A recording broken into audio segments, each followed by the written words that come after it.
అభాగస్సన్న పపరేతో అస్మిత వక్రత్వాత విశస్య ప్రచేతాః. భాగస్సన్న పపరేతో అస్మిత వక్రత్వాత విశస్య ప్రచేతాః. ఇక్కడ దాకా కంఠస్థమైంది. నెక్స్ట్ వచ్చే లైన్లు మాత్రం కొంచెం కఠినంగా ఉంటాయి. నిన్న కూడా చూశాం కదా మనం.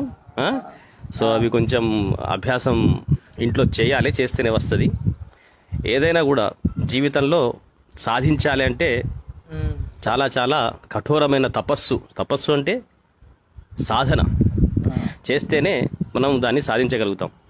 సో చిన్నప్పటి నుంచి ఇప్పటి వరకు నేర్చిన విద్యాభ్యాసం యాజ్ ఎ ఇంజనీర్గా నువ్వు చదువుతున్నావు. సో ఆ విద్యకు మరి వేద విద్యకు నీకు ఇలాంటి అనుభవం కలుగుతున్నది ఒక 2 మాటల్లో చెప్పు. అంటే యాక్చువల్గా ఇవి చూసుకుంటానుడే బాగా కష్టంగా ఉన్నది. వాళ్ళు చూసుకుంటూ కూడా చదవస్తలేదు. చూసి కూడా చదవడం చాలా చాలా కష్టంగా ఇబ్బంది అవుతున్నది. సో